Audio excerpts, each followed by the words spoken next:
Hi, kia ora, Mark here from retract.com on a special Patreon only video, and today I'm going to share with you the antidote to retroactive jealousy. If only it were that simple. However, there is something which I refer to as the antidote, and the antidote is specifically for dealing with triggers and dealing with retroactive jealousy thoughts that come out of nowhere as they do.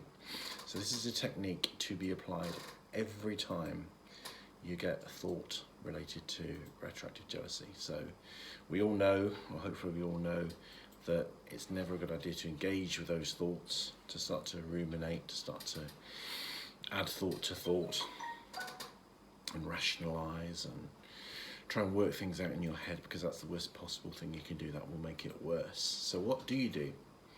Stop thinking. No, don't do that. That's very, very difficult. It's almost impossible to stop thinking. So what's the answer? You can't carry on thinking. Don't stop thinking. Do something else entirely, and this is what we call the antidote. Okay, so as soon as you recognize a retroactive jealousy thought in your head, whether it's something that's been triggered by an external event or something that's been triggered by another, perhaps more innocent and unrelated thought, as soon as you spot that, stop. And this is where you apply the magic formula, which is what I'm going to call the antidote. So the three parts to this, and potentially a fourth for some of you, and we'll get onto that a little bit later. So what the purpose of the antidote is to interrupt the ruminative thought cycle, the wash, rinse, repeat cycle that goes around in the heads of people with retroactive jealousy, like washing in a washing machine, except for it never gets clean. It's eternally in the washing machine. So we're going to stop that. So the first thing is to notice. Now that's perhaps more easily said than done, because it's very easy to actually not be conscious of our thoughts and find that we've been ruminating on retroactive jealousy and triggers and our partner's past for quite some time before we become consciously aware of it. Things like mindfulness practice can actually help with that, but we'll see if we can cover that one in another video.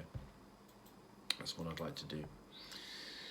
So we notice, and as soon as we notice, we breathe.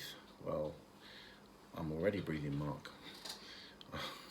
If I stop breathing, I kind of go blue and die. Well, we're always breathing, but we breathe in various different ways. There's three kind of ways of breathing. There's what we call intercostal breathing, which is the usual chest breathing that most people do. There's clavicular breathing, which is very shallow breathing, which is breathing from the top of the chest, the clavicle or the collarbone. And there's belly breathing. Okay, again, to get more into this, maybe we'll do another video on breathing, because that would be quite a useful thing. What we're going to do when we get triggered, or when we trigger ourselves, and when we find ourselves thinking a retroactive jealousy kind of thought, first thing is to go into belly breathing, deep breathing. Okay, so the secret is to practice this when you're not triggered, when you're not having an alarming thought, because if you don't practice it then, you're not going to do it in an emergency situation. It's a little bit like saying that if somebody burgles your house, you're going to pull out your assault rifle when your assault rifle is still in a box and it's in several different pieces, and you've not looked at the instructions, and you've not ever fired an assault rifle, and you don't even really know what to do. Not that I'm advocating assault rifles for any of my USA viewers out there. Naughty, naughty. What you have to do is basically to practice these techniques, these emergency techniques, in a calm situation, and become familiar with them, and then you can use them in a more crisis situation. So practice this now if you like. You can pause the video. So what I want you to do is to breathe in through your nose right down into your belly, so you're filling your belly up like a balloon, and breathe in for the count of about 5. I'm not going to demonstrate that. I hate it when people demonstrate breathing, because I don't need to do it for you to get the idea. You're not stupid. Breathe in for the count of 5, hold for 1, breathe out for the count of 5, very long, slow release through your nose, or you can breathe out through your mouth. Better to breathe in through your nose. And what this does, and again this is a whole bigger subject, I want to keep this video quite short and snappy, is something called biofeedback. So basically, when we're anxious, our body makes us breathe more shallowly because it prepares us for action. It's the kind of breathing that you do when you exercise. When we're relaxed, we breathe more deeply. So if you're in an anxiety situation and you suddenly breathe more deeply, then it actually fools the brain into thinking that we're in a relaxed state. So it will take away that anxiety, because anxiety is a big component of what happens when we're triggered with an RJ thought. Second part to this, and following that explanation, this should be self-explanatory, is smile. That's my attempt at smiling. I'm not very good at smiling.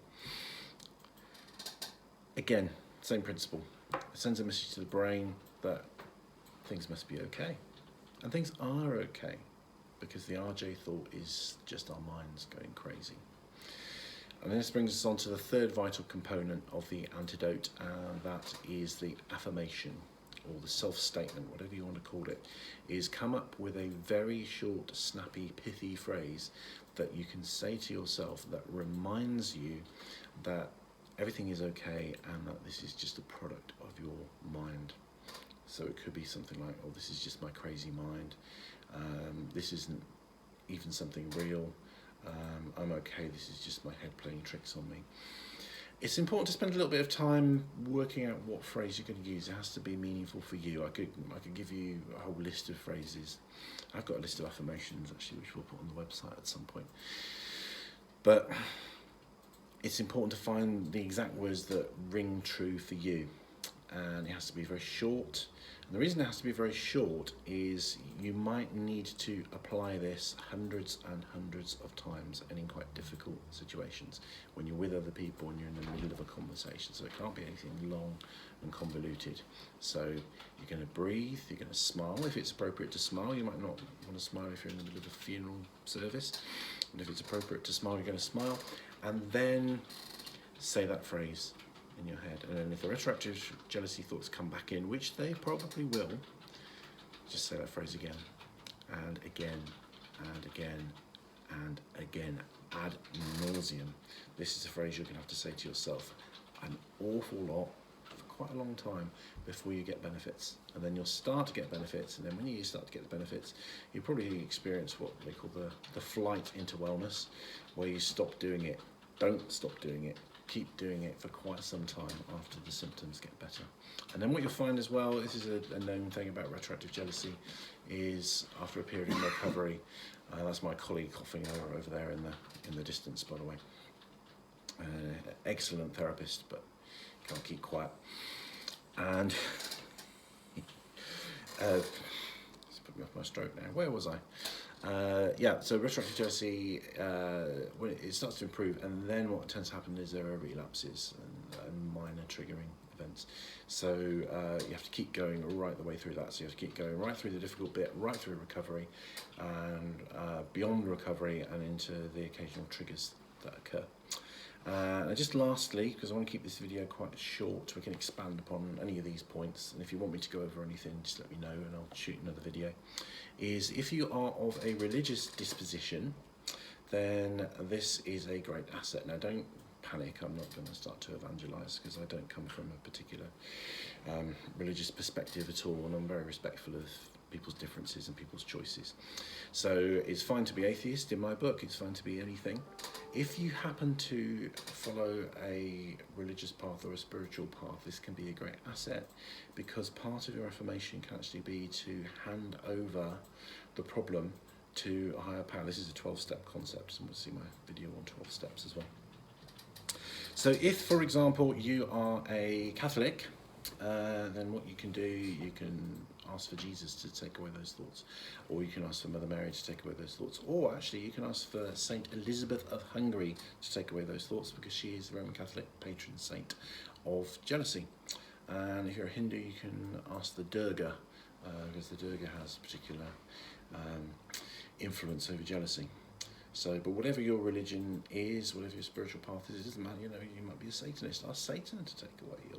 I'm not going to be discriminatory here. Your spiritual path is your own business, but that's another little tool that you can add into the mix. So there's 3 elements: breathe, smile, affirmation. But if you happen to follow a religious path, then that affirmation can have religious overtones, and you can call on something higher, bigger, stronger, better to take those things away from you. I have spoken long enough. I hope this video is helpful. This is probably one of the most important tools there is in the recovery from retroactive jealousy. So please share this and let people know.